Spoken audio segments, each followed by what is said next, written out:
Hi, I'm Kala Stoll, president of One Fish Foundation, a sustainable seafood education nonprofit based in Maine. I'm reaching out to you because I've worked with many of you in the past to bring the story of responsibly harvested seafood to your students. Now, we've done this with in-person, in-classroom visits for the most part, with a mix of slide presentations, hands-on gear demonstrations, and sometimes some live green crabs or a dead fish. Unfortunately, that's not going to happen anytime soon. But I'm here to share with you a new One Fish Foundation project to bring the story of sustainable seafood to your students virtually. Sure, we might lose a little bit of the thrill of the students being able to corral live green crabs as they scurry around on their desks, but the virtual format affords us some cool opportunities to bring in other narratives. For example, instead of passing out a 14-ounce jig and some colorful flies, we may hear from the captain of a boat 70 miles offshore as he's using that jig and those flies to fish for haddock, cod, and pollock in 300 feet of water. He might even talk about what it's like to pull up 40 pounds of pollock past 8-foot blue sharks. Or instead of lugging a giant turtle excluder device up 2 flights of stairs, and having students stretch it out so they can see what the device does, we might hear from a shrimper in coastal Louisiana who was instrumental in making sure that those devices were widely used in the Gulf of Mexico shrimp fishery to reduce turtle bycatch by up to 90%. We may even hear from a drift netter in Bristol Bay, Alaska, about how he uses gill net responsibly in his harvest of sockeye salmon, where in the Naknek River, millions of sockeye return every year in June and July. Now, all of these conversations will go back to the fundamental story of how we get seafood from boat to plate. And we'll scale these age-appropriate discussions, interactive discussions, so that they're customized to meet your students where they are in your curriculum.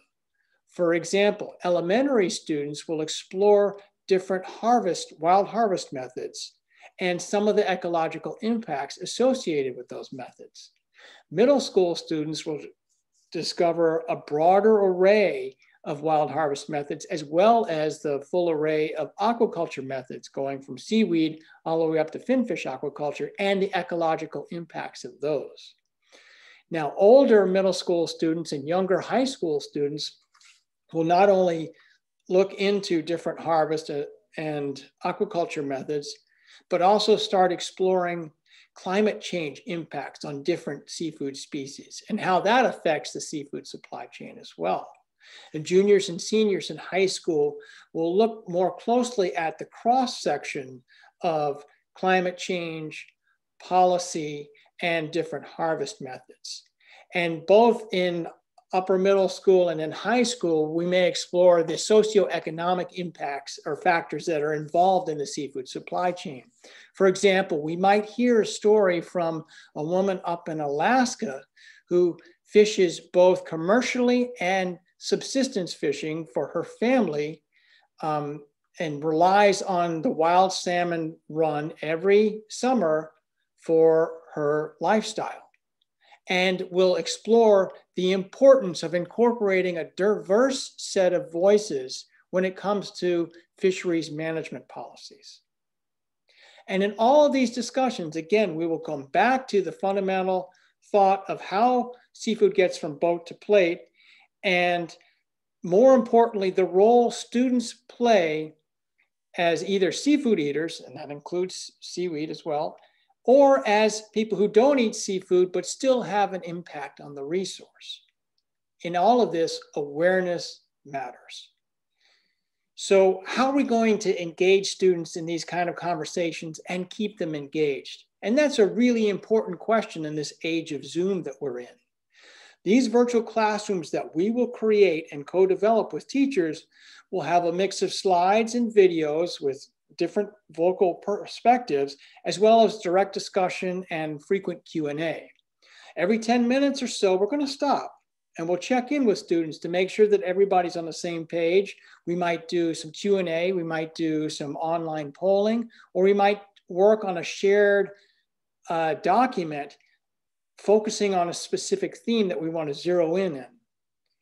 And we'll arrive at the ultimate conclusion that students and their families have the right, and some might even say the responsibility, to know where their seafood comes from and why that matters. Again, we'll customize the lesson plan to meet the students where they are in the thematic lessons that you have going on. And if any of that interests you, please contact me, because these are really important conversations, and this virtual environment provides a new creative way to hold these discussions and to engage with students. Again, I'm Collis Stoll. Thank you.